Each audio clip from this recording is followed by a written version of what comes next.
Toby G. This is JD. How you doing? The Toby G and JD show. Yeah, this is Toby G, and welcome to our show today. I've missed seeing you, JD. What's been going on? Not a whole lot. I mean, just the usual stuff. Hackers and viruses and usual kind of things that we take care of here at the shop. But I know that we've got a lot of things happening in the news. Puerto Rico, people are still suffering, and well, the thing that's ironic about Puerto Rico doesn't have roads going to it from the United States for trucks to be going down there. Okay, that's number one. Number two, they had a massive amount of goods sitting on the docks waiting to be shipped. Excuse me, with no drivers to drive the trucks. Some of the roads were impassable. The military used helicopters to drop water and to do other things. There's still suffering going on, and I can understand that. But I think our military is doing the best that they can, and we've gotten compliments from the Puerto Rican governor on that we're doing a good job. I agree that they're doing the best that they can, but they are not given the proper tools. There's nothing that can block a road that the military can't move. There's nothing. And so they need to open the roads up, and they need to have their guys know how to drive them trucks. They have trucks of their own that are there. They can put the stuff in their trucks and drive over top of the stuff. Whatever they got to do, they need to get it there. The governor said that things are great, but there's other people who are saying things aren't great. Well, the only person they're doing is that not mayor not just the mayor. There's other people besides the mayor. There's a lot of groups that are here based out of Florida that are flying down there and bringing more goods and stuff that are telling some of the similar stories. So it's more than just there's nothing our military can't do. If they put their mind to it, and we give them permission to do it, there's no reason they can't clear the roads. They don't have to put up the power lines. They don't have to do anything else. They got to put a bulldozer blade on one of them M1s and just let it run through the roads. It'll clear that shit. Well, I'm going to tell you something. Puerto Rico is done. Because of their bankruptcy. Probably, yeah. Have you ever heard of an electric company being bankrupt? No, but I know financially that they're big time hurt. Broke. So they weren't keeping up their electrical system, nor their power plants or anything else. So that's another story. They're out of money. They have a corrupt government. Yeah. Do you know that a story came out, and actually the FBI went down, and I think we talked about it on our last podcast, was investigating it because the politicians were giving the goods to their friends and rather than to the people that needed it. Well, I'm sure their friends needed it too, but not to the extent. That's corruption at its best. Exactly. Puerto Rico overall is not helping their people either.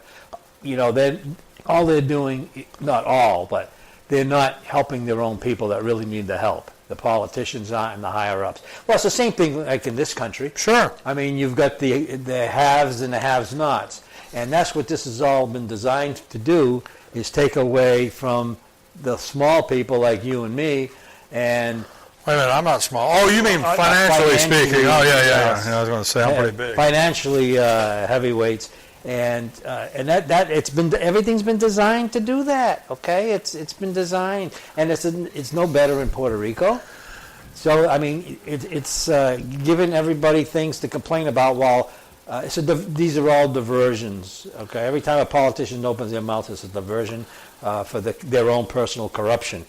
You and I were talking about you're going to start a new podcast, and you're going to do it on Tuesdays. Are we going to let everybody know about it and tell them what day are we going to put it out, Tuesday or Wednesday? I mean, I like it to go out Tuesday. So you want to get it out on Tuesday? At the stock market open. I'm not a non-professional common sense investor.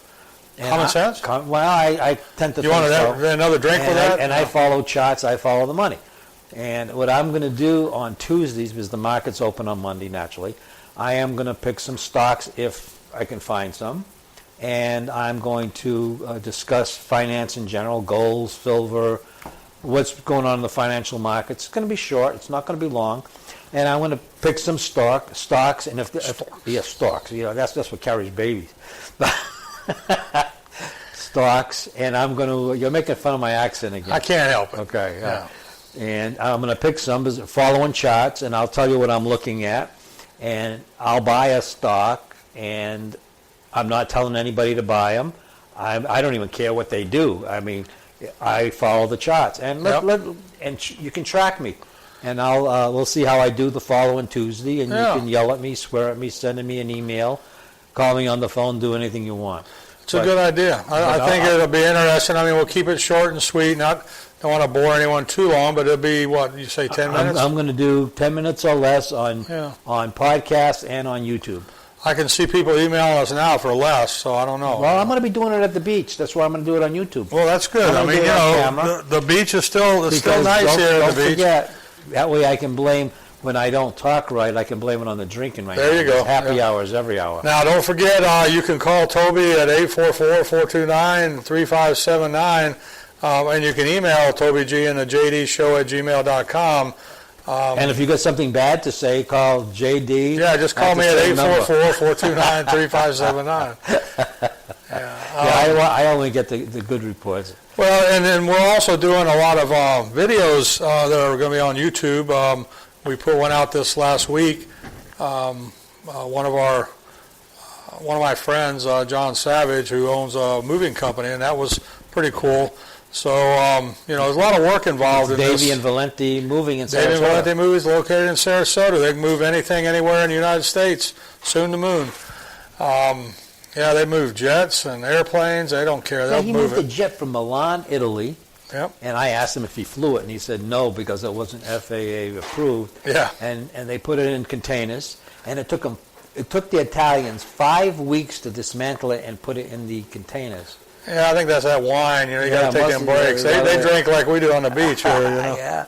And he shipped it here, and it took them, I think it was... He said 5 days or something like that? 5 days for put it back together and get the FAA approval on it. But I learned so much listening to him on what goes on in the moving industry, on the proper way to move, to get quotes. It's done by weight if you're doing it more than 30 miles away, not by...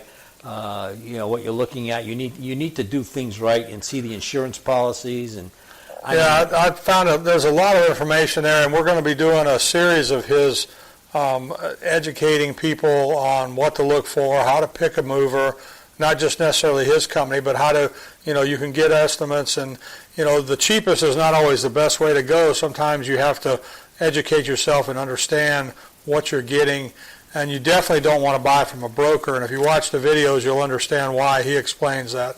And those will be coming out in the next few weeks. Well, yeah, he says don't get a mover on the internet and get a deal on the internet. If you're going to pay $4,000 to move across the country, by the time they get there, you'll pay them another $4,000, or they won't drop the furniture. They'll take it with them. And the only people that can help you is the FBI, not the local police or anything. So he is very informative. You can see him on YouTube at Toby G and JD Show. He's got, I think he's got one video out now, and there'll be another one out within the next couple of days, explaining exactly what to do. And he's very knowledgeable. He really knows this thing. He's been doing it for 30 or 40 years. 40 years. Yeah, I mean, he's owned this company for 16. He's old. Yeah, right. But that being said, and that wasn't a paid ad. I mean, that was because he's a nice guy. People know what we're doing. So much. Listen, I really did. I mean, I found him very, very informative. I meet him every Tuesday for Buffalo Wild Wings for drinks and wings, and I learn a lot from him every Tuesday. It's just amazing. We talk about our businesses and how we can help each other. Yeah, happy hours everywhere, even with the Buffalo Wings. Yep. But, on our last podcast, we talked about the hepatitis crisis in California. Now it's been declared a state of emergency. By that, I'm saying that now they're able to get more vaccines and vaccinate people from not getting this hepatitis. But the thing that they're not saying, this all started with the migrants coming and Starbucks hiring them to work in Starbucks, and a majority of them had hepatitis. But the state of California is saying, no. The homeless have been bringing it into the homeless camps, and that's how it's spreading. So there's a lot more to that story. If you want to believe the government, go ahead. God bless you. Oh, did I say God? I shouldn't have done that, huh? They're trying to take God out of the country. But anyway, just, the hepatitis epidemic is very, very bad. Other things that happen. Another thing on this Iran deal. There's a deal? Well, there was a deal when Obama put this together. That had to be the worst deal in the world that was That's ever what I put keep together. hearing, yeah. I mean, they put billions of dollars on a plane in the middle of the night and brought it there so they could pay off and have more terrorism throughout the world. I mean, they should hang John Kerry by the balls, and they should try Obama for treason for that deal alone. But that being said, the Iran deal is going to get a lot of difficulty in the Congress, both on the Republican and Democrat side, because remember the old story, follow the money, okay?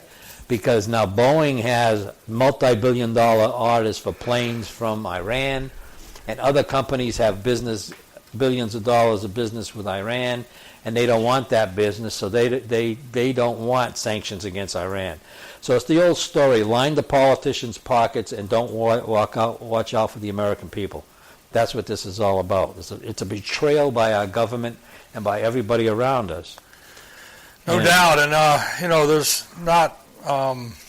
It's sort of scary because we want the Congress and Senate to work together to either fix this or put sanctions, whatever the case may be, and we can't get them to work together on anything. No, it's all about money. It's who's getting paid the most. And the same thing. That's with the opioid thing that I watched yesterday on 60 Minutes on Sunday night, and it just amazes me that with the way that they pass these laws, with no one arguing it or no vote, everybody just carrying on their own conversation. They brought it up 3 times and it passes because there was no objection, and they tied the hands of the DEA and won't allow them to go out and issue these stops for all these companies that are sending out millions of these pills, and they're writing, like you said earlier, they're writing them like candy, these prescriptions for people that don't really need them, and they're selling them on the street. Well, and basically, making big bucks, and people are dying. What's going on? You know what? They go from that drug, that opioid drug, then they go to heroin because they can't get it anymore.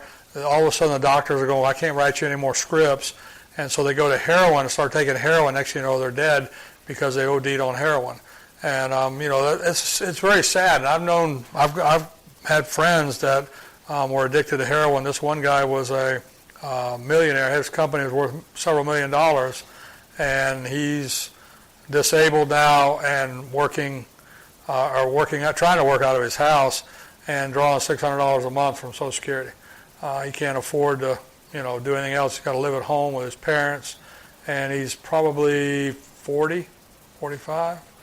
Drugs are an awful thing. We could have stopped them, slowed them down years and years ago, but it's the old story, follow the money. Follow the money. Follow the money. You can't, if you don't own it. That's another story. But, actually, Congress profits from the drug companies through the lobbyists, okay, Sure. from the drug companies. Sure. So they're not going to put any restrictions on drugs. There's rogue pharmacies and pain clinics that are distributing these drugs and making it easy for these addicts, okay? And a lot of them weren't addicts until they went to the doctor and they gave him oxycodone and morphine and other things, and they got addicted to it. I have a friend of mine who's addicted. He admits he's addicted to it. He's a very intelligent person, and he does have pain in his neck. He's a pain in the neck, yeah. But anyway, he's addicted to oxycodone. And I had another friend of mine that had, right here in Venice, that was addicted to oxycodone.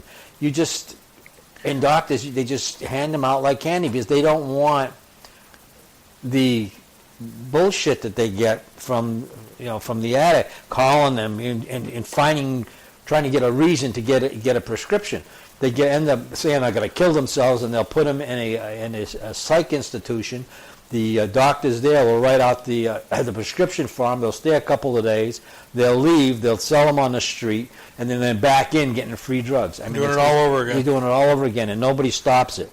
And it's, do you know that opioid crisis claimed 200,000 lives last year? Yeah. You know, that's a lot of deaths. Yeah, that was on TV. They talked about that as well. They showed 2015. They didn't show 2016, but they showed it all the way up to 2015. How many people? The difference in the ODs, and I mean, you've got schools now that have the drug and the syringe to give to people that OD at the school. Mm-hmm. Kids are ODing, not just their parents, but kids. And that's when you talk about California's epidemic. That's an epidemic. I mean, and that's taking and killing a lot of people, and it's pretty sad. Yeah, it is. I mean, I've had some minor surgery. I've had knee surgery, things like that, and they give me pain pills. I'm the biggest wimp in the world, but I only take them if I need them. And then once the pain quits, I stop taking them. Well, But you got to make sure that you understand that this stuff is addictive. If you don't understand that, and you keep taking them, pretty soon you're gonna. There was a TV show last night. The guy said, "Yeah, I kept taking them, and then it became I didn't want. It didn't that I needed them. It said I wanted them." And that's when the switch is made from getting rid of the pain to I need that high.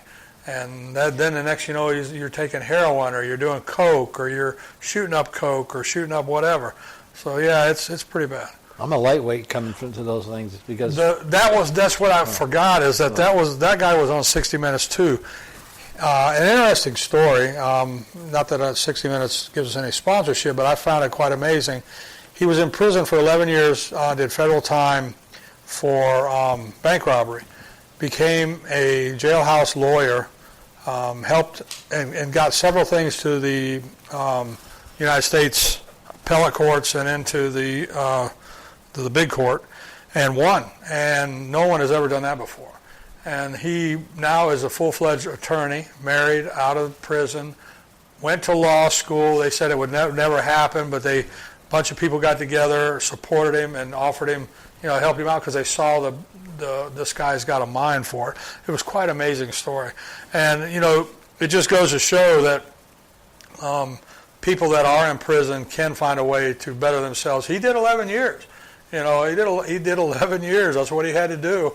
But he got out, and he didn't go back to stealing and robbing. He found he had people who helped him that he met while he was there. And I worked at a prison for a long time. I've seen so many people come back because they went back to the same neighborhood, did the same things they did before, because nobody would hire them, nobody would give them a chance to prove themselves, and that's not good. That hurts all of us. That's the same thing. That's an epidemic. They talk about Black Lives Matter. The problem, the reason that there's more blacks in prison in the United States than there are whites is the drugs that are on the streets are being sold by the majority of the black people to the white people. So there's more white people, so they've got a bigger market. Sure. But the blacks are the ones, not all of them, but the majority of the blacks are selling drugs. Mm-hmm. That's just why it works out that way. It's not that anything about being prejudiced or anything, but it's just the idea that people need to understand, if you want to stop this, you got to start with the kids and work your way up, because everybody, it's entrenched in everybody's minds now. It's just ridiculous. And I mean, I never took a drug that wasn't prescribed to me. I've never smoked marijuana. I don't think I've ever been drunk either. I drink a little bit, but I don't, that's it, just on the show. That's to put up with you. Yeah. So, you need to drink a lot to put up with me. Well, still have never been drunk, and I don't want to be drunk. Mm-hmm. I don't have the need or urge, but to those who do it, more power to you. Just don't drive. It's people need to understand. I have a weight problem, so that's my vice. We all have vices. Some people like to smoke, some people like to drink, some people take drugs. So I'm perfect. I don't have any vices. Yeah, you're perfect. That's why you're, you. I never drink more than 2. Yep. That's my max. Yep. And it's usually just 1.5. And, that's my limit. Yep. So, it's just that we all need to, I don't know, it just drives me nuts when I see these people talking about, they need this and they need that, it doesn't matter what race you are. Everybody needs to stand up and be accounted accountable for their actions. And if you're going to go out and break the law, you're going to end up, if a cop pulls you over, what are you supposed to do, Toby G? Put your hands on the top of the wheel. Keep your big mouth shut. Open all your windows. Yeah, and keep your mouth shut and say yes, sir, or yes, ma'am, That's and no, ma'am. That's it. If they say get something out of your, I need your driver's license, don't tell them, don't just reach, say, sir or ma'am, it's in my back pocket, or it's in the console, or it's in the glove box. And they'll say, go ahead and get it. Yeah. That's when you reach to get it. That's why people are getting shot. Yeah, I know there's some bad cops out there. You know what? There's bad people out there too. Yeah. Those cops come up on people all the time. They don't know who's good and who's bad. So they try to treat everybody the same way. Now, don't get me wrong. If a cop breaks the law, he deserves to be punished for it. No cop has the right to abuse or beat on a person who's cuffed. I don't care what the person did. Now, you spit in my face, we may have a problem. I might give you a back. But everybody's entitled to a reaction. It's the continuous reaction that we're not entitled to. I worked in law enforcement for a long time, and I'm glad I'm out of it now because of all the cameras and stuff. But still, there's a right way and a wrong way to do things. And I don't condone cops breaking the law. I don't condone them shooting people in the back. I don't condone any of that stuff. And they've got to face the consequences. But so do the people that break the law. If you don't break the law, you ain't got anything to worry about. It's simple as that. I agree. Last time I got a ticket, I thanked the cop for giving me a ticket, and he was wrong. I was right. But you know what? I thanked him anyhow for doing his job. I went around, talked to my attorney. The attorney says, here's what you need to do. I went to the courthouse. Case it got dismissed. I didn't have to go to court. Just had to go to the clerk of court and show that I had a handicap that one there. I had a speeding ticket. He gave me a ticket for speeding. I was speeding there when I got stopped. Right, sure. I paid the ticket. I went to the class, I think, to get the points, so I didn't have happened points to me on my when I right. did that once when I lived Yeah, in and you Naples. can do that, I think, 6 times in Florida. Yeah. I think I've done it twice. Hopefully I never have to do it again. I've done it once. But, you break the law, you're going to get in trouble. You're going to get stopped. You're going to get, if you're not breaking the law and they stop you and you feel that they're picking on you because of your race, you don't start an argument with them. You go contact your attorney after they get done, find out their name, and deal with it. Do it the right way, not the wrong way. I agree. I'm off my... You off your high horse now? I'm off my high horse now. Okay, well, this is the time of the day that we do our three quotes. You made me look bad. Yeah, go ahead. Okay. I haven't read these before, so I'll do 3. Nothing was ever achieved without enthusiasm. I missed a word. Nothing great was ever achieved without enthusiasm. Well, that makes sense. It's true. You need to and you keep doing it over and over and over, and it gets better and better and better. And that's the best thing that you can do, okay? Now I got another one here. The first step towards success is taken when you refuse to be a captive of the environment in which you first find yourself.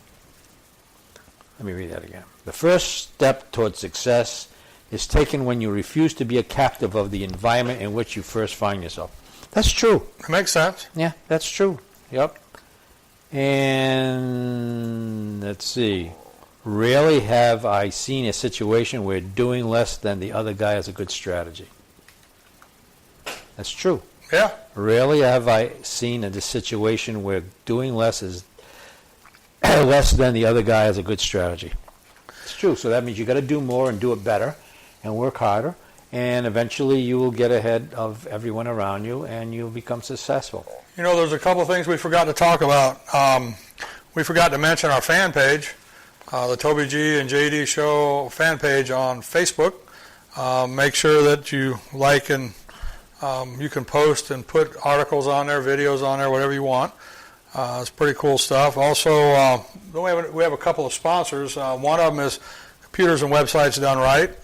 That's my company. I do computer repair remotely or here locally. You can contact us anytime at 941-240-2675. We can remote into your computer and take care of whatever's wrong with it. And I think Toby's got a... Yeah, myangelscloud.com. We get some of our information from them. Actually, we get a lot of our information from that website. It has some of the things we talk about finances under the financial page. They honor the military, some natural health ideas, and so forth. So go to myangelscloud.com. I think you'll find it interesting. Yeah, they have a lot of great stuff on there, and I really like the recipes and that the food is, when you make it up, it's just, yeah, good stuff. Well, we're going to talk about if you can't touch it, you don't own it, and a little finance a little bit, okay? Now, gold is back over $1,300 an ounce. It dropped down to $1,250. It's a little over $1,300. It's probably going to go up to maybe $1,350, $1,375. And unless there is a war with North Korea or Iran and there's some military, I mean it's bad out there now, but unless there's some aggressive military actions by the United States, it's probably going to drop back down to that $1,250, maybe a little lower. Then get ready for it to explode. And if by it having another dip, it will explode. Eventually, I can't say what year. It might be 2020, 2021. Gold will probably hit $3,000 to $5,000 an ounce. Nobody ever really knows, but that gold has the only gold and silver has the only value to anything. The dollar is worthless. But don't buy it as an investment. Buy it as an insurance policy. I always say that because you don't. Yes, you do. Yeah, it's true. You buy it as an insurance policy because if the dollar collapses or there's catastrophes, and you can't say that there's not going to be turmoil in this United States. There's turmoil throughout the world. You need something to fall back on, and I recommend gold and silver. Most people can't afford gold at $1,250, $1,300 an ounce, although you can buy 1/10 ounce gold pieces. But I would buy silver. I would buy it every month. If you can afford $100 a month or $50 a month, you just buy what silver you can locally.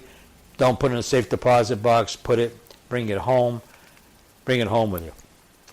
And another thing that I mentioned a long time ago, don't listen to all these people that the stock market is going to crash.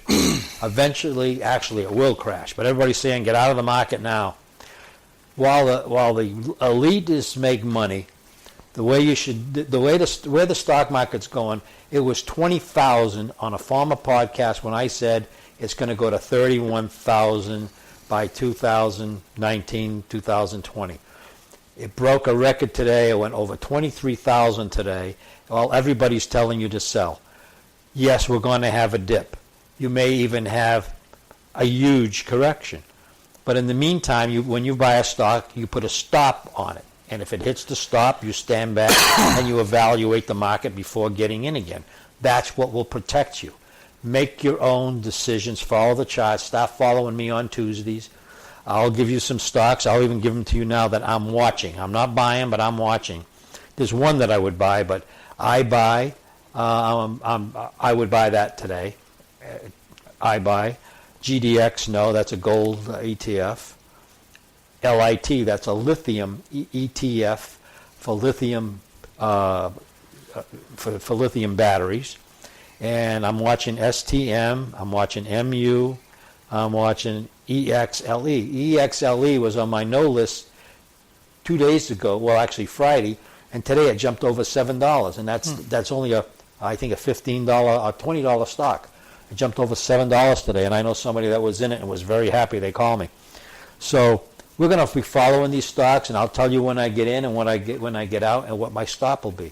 But we're going to do that starting actually tomorrow. Yep, tomorrow's a big day. We'll put that together. It'll be just you, and because I don't know anything about that stuff. I'm going to do it on YouTube and the podcast. I'm going to do it on both, and you can follow me with that. And I think that you'll find it interesting.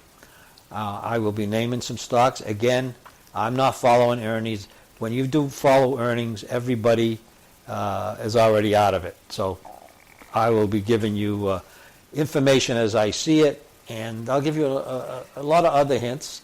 And again, I'm not an expert. I'm just going to do my best to give you some common sense things in the markets and what to do with your money and where to put it and how to hide it. And all right, well, Toby, I guess until tomorrow, we'll talk to you later. yeah, have a nice day, JD. Yep, bye.